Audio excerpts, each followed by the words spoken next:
Hi there. I thought of one other test with the gel electrolyte. I've got it separated by two little sticks just to see what happens. So we have the manganese dioxide one on the right side and the home sugar carbon on the left. And we won't need the spoon because watching the last video I posted about this gel, when I was holding the plates close together there was an improvement in voltage. So the distance may be important with a gel cell. And we're 1.2, and for a short circuit with no charging, 70 milliamps. Wow, that's an improvement. It's the same electrolyte, never touched it. It's running that load. Oops, we're going to see him. Lost its mount. So it's got 19 milliamps now. Well, that's an improvement. Alright, well, I'm ready to set up for a charge. I'll just disconnect the load, set the monitor. I'll give it a 15-minute charge and see if it actually does perform well. Oh, we're 700 milliamps on the same voltage. Wow, that's amazing. We could just be shorting out.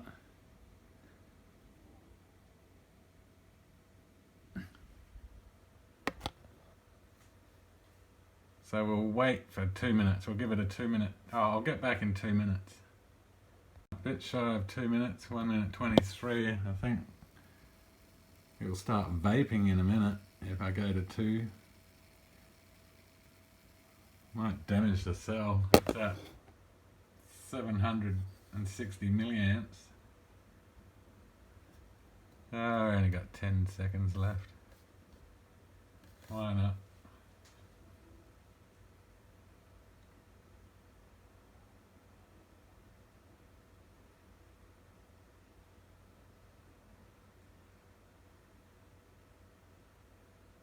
Right, coming up to the 2 minute mark.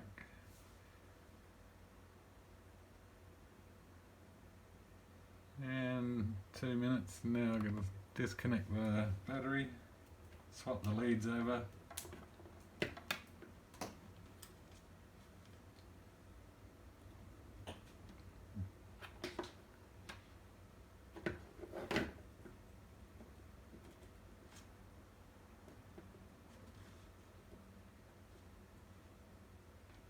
Alright, voltage is the same, and we're set at 50 milliamps for a load test. Alright, we're holding our power now in the same gel. Lucky I watched that video.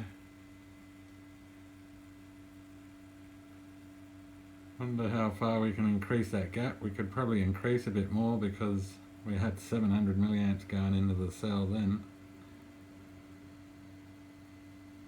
And when they're about, 30-40 mil apart, they only draw 70 milliamps.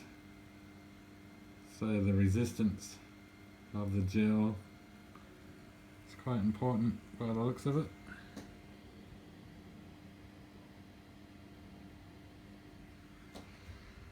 We're dropping off still though, faster than we probably would with the other electrolyte by the looks of it.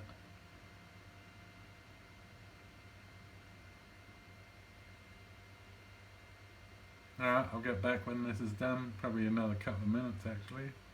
Okay, the first discharge separated with sticks.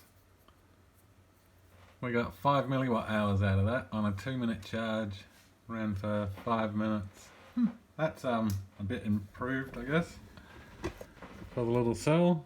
I'm going to try another test. I'm going to charge it for 2 minutes and let it sit there for a half hour or something like that, and see if it's still got this same amount of charge.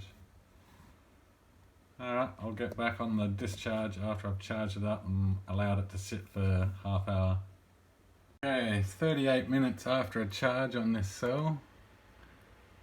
Haven't looked at the voltage yet. We can get rid of that. Alright, we're at 1.4 volts, so we may not even get our run out of it. And the cell was charged up for 5 minutes, thereabouts. So here we go, all connected. So we should, look at that, see, it suffers from leakage still.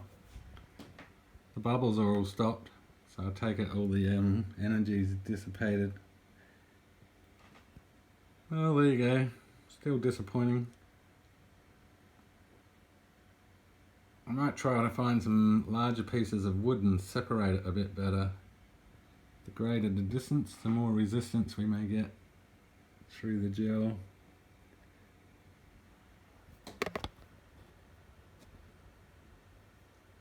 Okay, I'll try to find some pieces of something larger to fit in there later. Not sure if it's going to be today. I'm running out of time, it's 5 o'clock.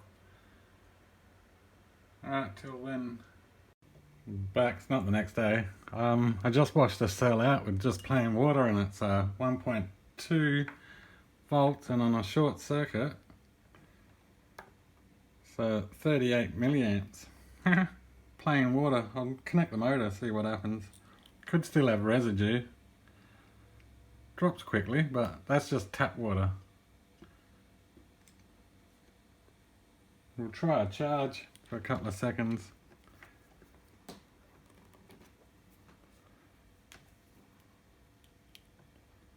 Well, it's still 200 milliamps with water, but we have a fine gap. Or are we bridged because of the wood's wet? Maybe.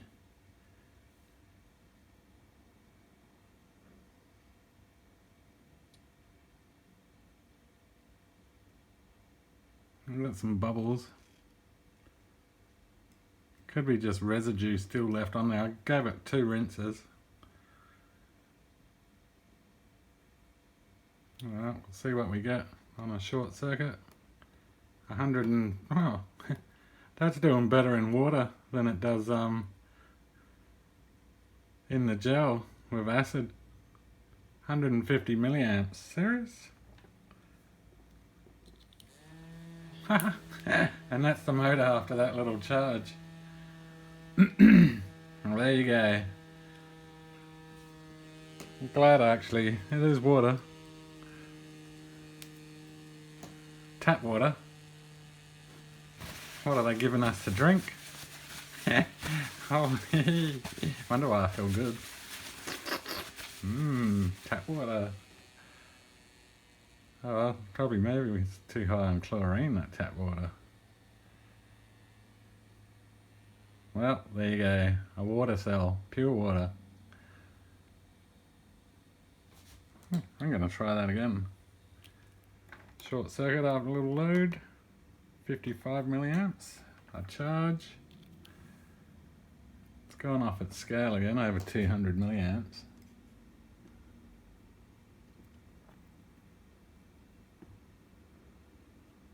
The amount in the water matters.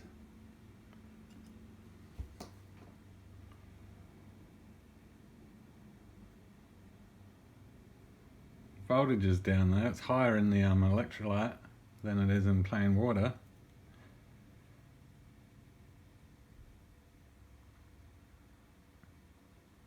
And the funny thing is, the voltage, maybe, is it going up? Nah, it's fluctuating like normal.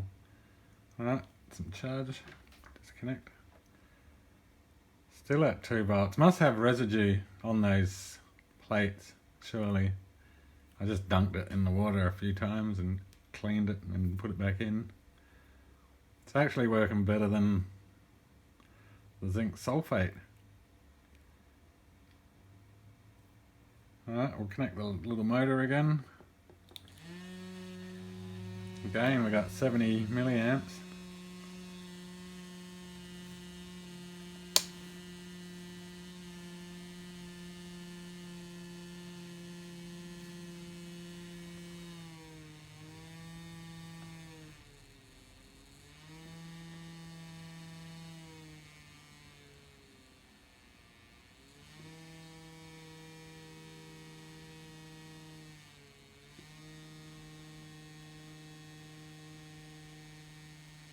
The carbon could be, I mean the electrolyte could be soaked into the thin surface of the cell's carbon.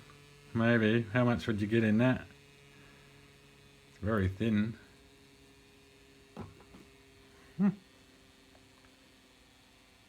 Drops rapidly though. We have a better run time with the other electrolyte. But something I just noticed what was quite interesting. We'll see how it goes tomorrow in its water. That will tell us.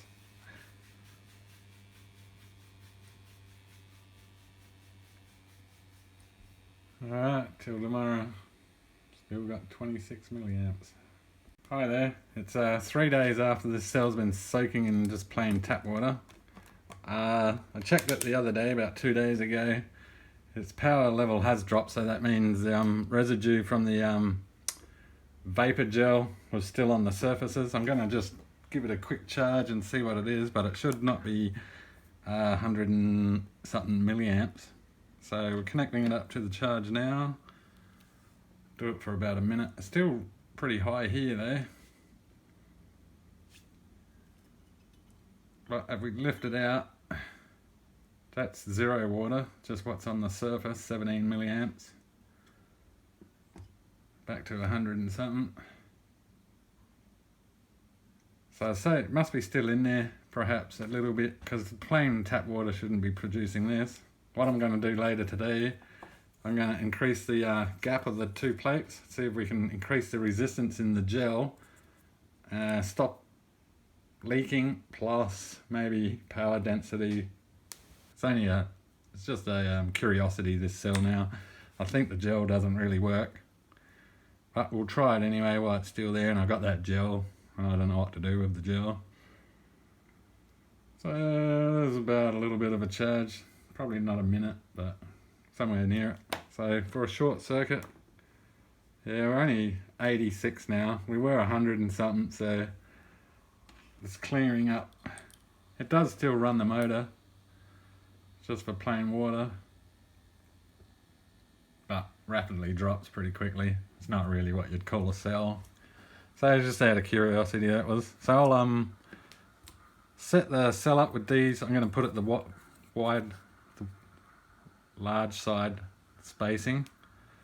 That spacing there was 700 milliamps when we had it in the gel, so we'll see what we get, and that will be able to base our resistance level of the gel between these two experiments somewhat. Alright, I'll be back. Okay, I'm back. I've got the cell separated with the two pegs at its maximum width. It's 0.6 volts, and for a short circuit without a charge, we're doing 30 milliamps dropping. We'll hold that and see what it actually does. It's clamped as a short circuit.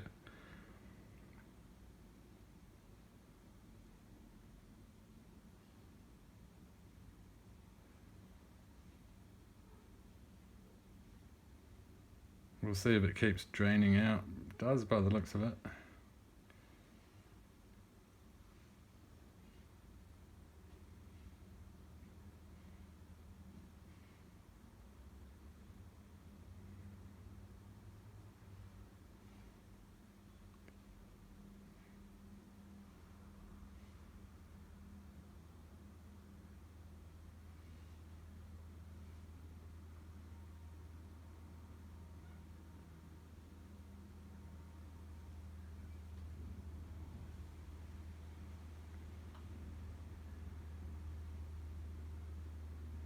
There we go. I think it's stabilized at 6.6. Oh no, we just dropped.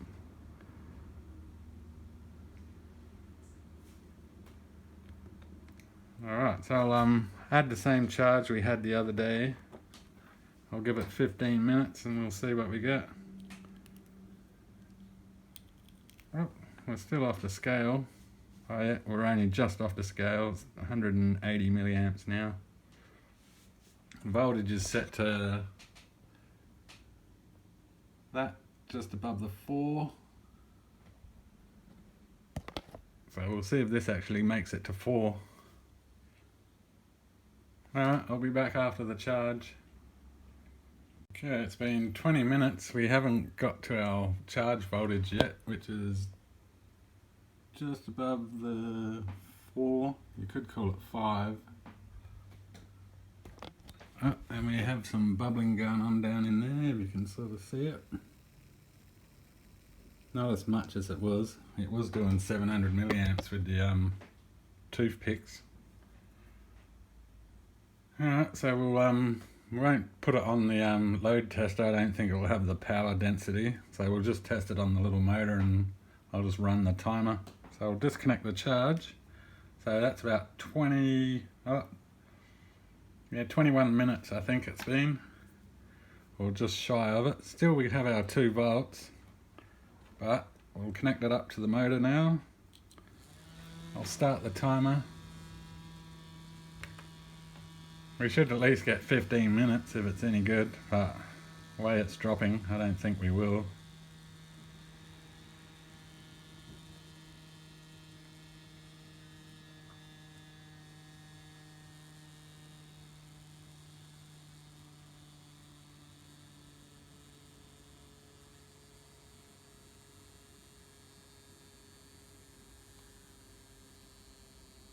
Now it's dropping rapidly, sort of.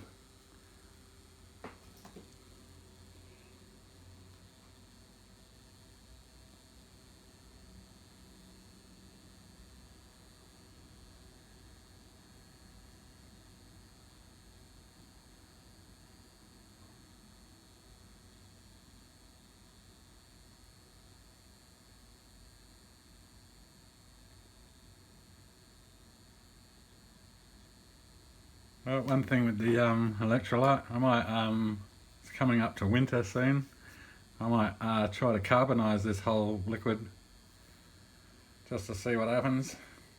I don't know what else to do with this liquid. It won't evaporate, can't really tip it in the bin, so I might as well carbonize it.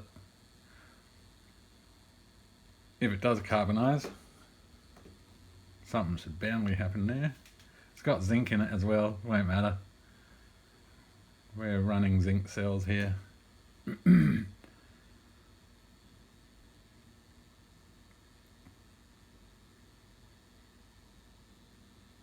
actually the voltage is stabilized, sort of.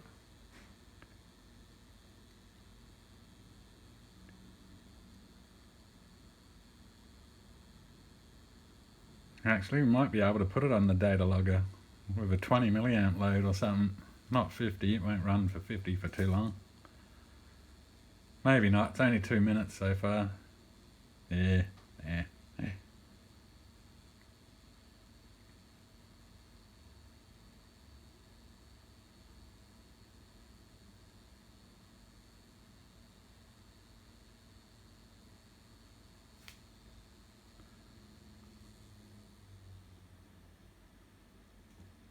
Looks a bit tight to come out of there. Oh.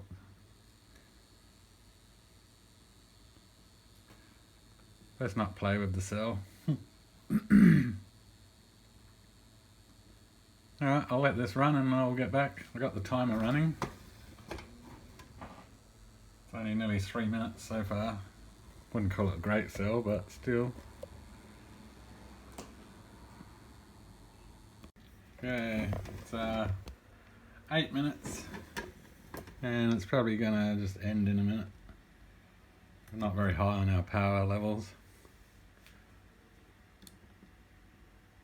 Oh.